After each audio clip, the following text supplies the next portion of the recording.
Chabit, dami din expose about corrupt Marcos. Alam niyo po, yun na nga no, hindi na po nila kayang sagutin lahat. At hindi na po nila po pwedeng laging kinakatwiran, no? Talagang pag tumatanda ka, totoo, no? Amoy white flower ka. Eto talaga ang ano eh.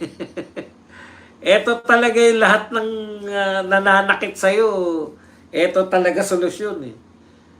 Hilot-hilot sa pa. Kaya lahat ng mga thunders, amoy white flower.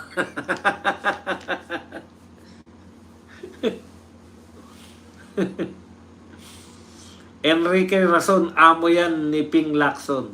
Talaga? Hindi nga. Kaya naman pala eh. Kung Barsaga, malamang ipasuspend ulit. Hindi pa nakakabalik, ipapasuspend. Eto, baka sinasadya mo yan kung Kiko eh. Kasi nasarapan ka sa nasarapan ka sa ano, parang nakabakasyon ka, di ba? Tatay Badong, karangalan na kernel yung epal na kakamping si Ode. Na misplace lang yung bahay. Nasanla sa pawn shop. Sir, astig yung white flower, pampagawa na, pangpawala ng halo din. Lahat ng alam ko na Badong, diskarte mo. Kung alin lang ang tama, doon ka. Kasi kahit may mga kapalpakan ginagawa, basta tama sinasabi, kinakampihan mo.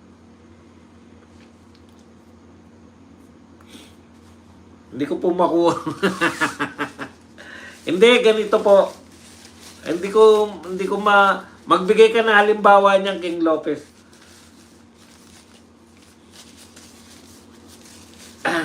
Kinakampihan ko pag tama yung sinasabi. Hindi ko makuha yun. May mga ano ko na hindi ko kinakampihan. Ginagamit ko lang yung salita nila. Halimbawa, lahat ng dilawan, lahat ng kakamping, lahat ng kala nyo ba yung mga dilawan, kinakampihan ko yan. Pag may maganda silang sinabi, gagamitin lang natin yung maganda nilang sinabi laban sa kanila. Dami pa ding nabubulag sa Itbulaga kahit puro manyakol. Congressman Marcoleta, bigay naman si Boss Badong invitation.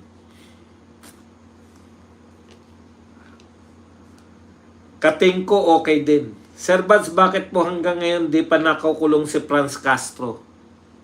Hindi pa kasi final yun eh. Hindi pa nakarating na Supreme Court. May-ari yan ng mga kasino dyan. Nililinis mga nakaw ng pera, Boss Bads. Budol na naman itong mga to. IPC bill naman. Dami budol sa panahon ni Marcos.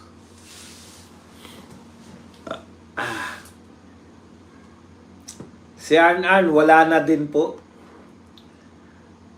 Walang ganong nasasabi si Arn ngayon. Lagi ako tumitingin sa kanya, wala nang bira eh. Hindi po bumibira si Arn ngayon. Sabihin nila Castro at Rene Cu. Napusit si BP.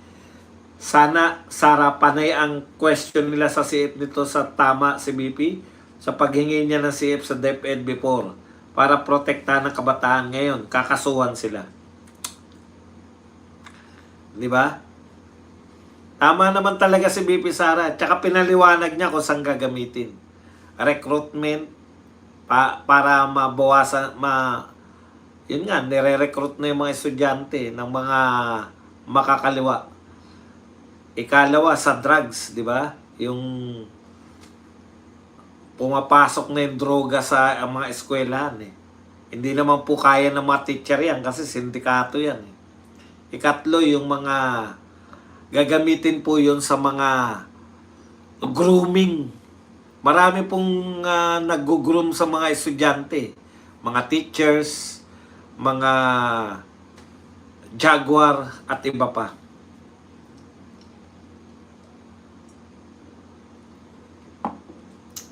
Ngayon sabihin nila Castot, ayan. Marcos Sr. Kinukulong mga NPA, Marcos Jr. kinukulong mga sundalo. Sinabi ni Soto tungkol sa survey, kung sino daw yung tahimik, mataas pa daw yung ang trust rating.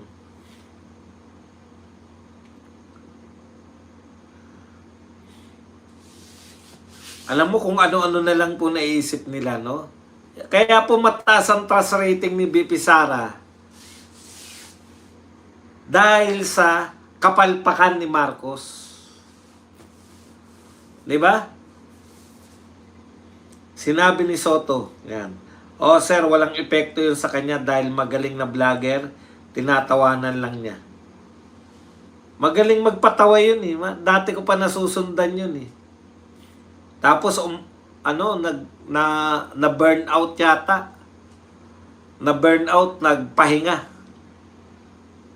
Magaling na vlogger yun eh. Yan yung sinasabi natin dito. Pinakapalpak talaga. Sana sikat na sikat yan ngayon. Alam nyo, nanghihinayang ako sa kung kaninong vlogger. Yung sino yung pumugi, yun, no? Click yung diskarte niya eh. Ang diskarte niya kasi piling pogi na hindi pogi, di ba? Gustong-gusto yan ng mga tao, nakakatawa yan eh. Putya, pumugi ka na. Ano pa yung mo, si Marlo? Tapos pumugi ka. Ano ka na ngayon?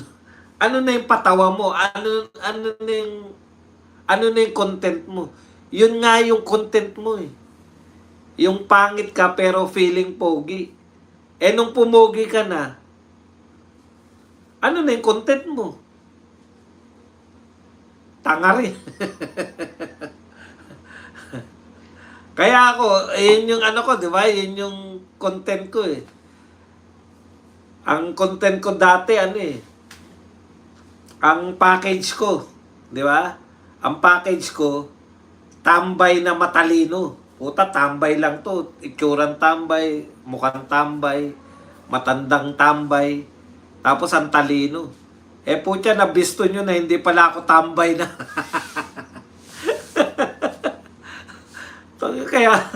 Kaya pala magaling yan dahil nawala na yung magic, di ba?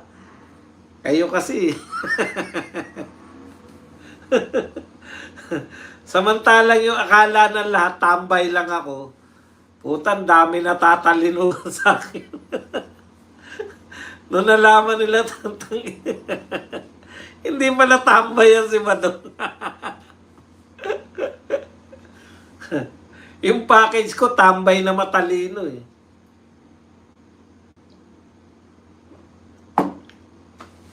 Binisto ng binisto nyo. Hindi naman ako makapagsinungaling.